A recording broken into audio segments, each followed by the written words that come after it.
সরকারি নিয়মকে বুড়ো আঙ্গুল দেখিয়ে অতিরিক্ত ভর্তি ফি আদায়ের অভিযোগে উত্তপ্ত হয়ে উঠল হলদিবাড়ি উচ্চ বালিকা বিদ্যালয়। শনিবার স্কুল চত্বরে ঢুকে বিক্ষোভ প্রদর্শন করেন অভিভাবকদের একাংশ। উত্তেজনার জেরে শেষ পর্যন্ত এই দিন ভর্তি প্রক্রিয়া স্থগিত রাখতে বাধ্য হয় স্কুল কর্তৃপক্ষ। অভিভাবকদের অভিযোগ, শুক্রবার নির্ধারিত ভর্তির ফি যেখানে মাত্র 240 টাকা, সেখানে বিদ্যালয় কর্তৃপক্ষ অবৈধভাবে 740 টাকা দাবি করছে। কেন অতিরিক্ত 500 টাকা নেওয়া হচ্ছে? এই প্রশ্নের উত্তরে জানা যায়, সরস্বতী পুজোর চাঁদা এবং বিদ্যালয়ের প্লাটিনাম জুবলি পালনের জন্য বিশেষ লেভি হিসাবে এই টাকা ধার্য করা হয়েছে। বিক্ষোভকারী অভিভাবকদের বক্তব্য, উৎসব বা অনুষ্ঠানের জন্য নামমাত্র চাঁদা নেওয়া যেতে পারে, কিন্তু ভর্তির সময় বাধ্যতামূলকভাবে এত বড় অঙ্কের টাকা দাবি করা আইনত অপরাধ। এক অভিভাবকের কথায়, গরিব ঘরের মেয়েদের পড়াশোনার ক্ষেত্রে এই বাড়তি চাপ অসহনীয়। সরকারি নিয়মের বাইরে আমরা 1 টাকাও বেশি দেব না।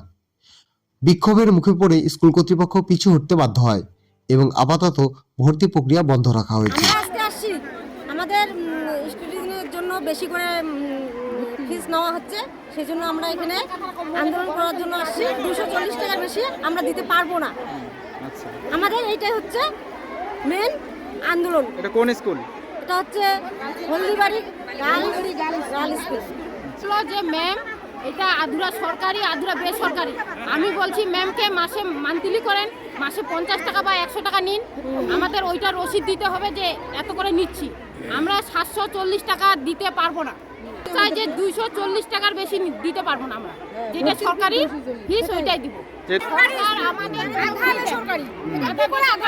আমাদেরকে বলুক কিন্তু সরকারি স্কুল ওদের বেতনটা কে দেয়? ওদের বেতনটা মাস গেলে বেতনটা কে দেয়? গভর্নমেন্ট দেয় না। এটা সরকারি স্কুল। আচ্ছা, পায়খানা বলে ওদের ভালো, বাথরুম বলে ওদের ভালো, পায়খানা বা 2 টাকা কর মাত্র। 2 টাকা তো করলো, আগে বাদে 700 টাকা করে দিলাম, পয়সাটা কি করব? এটাই যাচ্ছি, 240 টাকার 1 পয়সাও বেশি দিব না। 240 টাকাই আমাদের সামর্থ্য, 240 টাকাই দেওয়ার। আচ্ছা, 1 মাসও হয় না, কোনো পরিবার আছে তারা দিন মজুর করে খায়, বাইরে বাজার সবার মাস 300 টাকা তাদের বাড়িতে 2 টাকা সামর্থ্য নাই, 1 পয়সা বেশি দেওয়ার কাজ করে। তারা কোথায় পাবে 700 টাকা? 740 টাকা না, এত টাকা দিয়ে নেওয়া হয়, এত টাকা নেওয়া হয় 740 টাকা। আর 2 টাকা এখন বাচ্চা আছে সব খাই, গরিব মানুষ।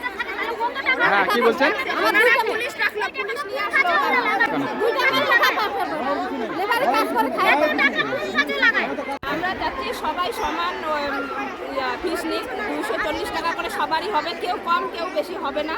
আর প্রত্যেকটা এর আগের বারে আমরা বেশি দিয়েছিলাম, এবারও আমাদের কাছে 740 টাকা করে যাচ্ছে। আমরা 740 টাকা করে দিব না, আমাদের সবাই আমরা বলছি 240 টাকা করে ভর্তি হবে। আমরা ভর্তি বন্ধ করে দিব সবাই মিলে, সবাই সাথে কথা বলছে। তোমরা বলো। হ্যাঁ, আমরা এটাই চাই, এটাই আমরা চাই। 240 টাকা ফিস, এটা সেই ভর্তি হবে না, তুই মে কর। 740 টাকা ভর্তি বলছে, চাচ্ছে একজনের, একজনের। তাহলে দুজনের মিলে দিতে হচ্ছে 1,500 1,500 মনে করো, 1,500 করতেছে। আমাদের দেওয়ার ক্ষমতা নাই, আমরা সবাই গাড়ি। আপনি কি কাজ করেন? দিন হাজিরা করি, দিন হাজিরা করি।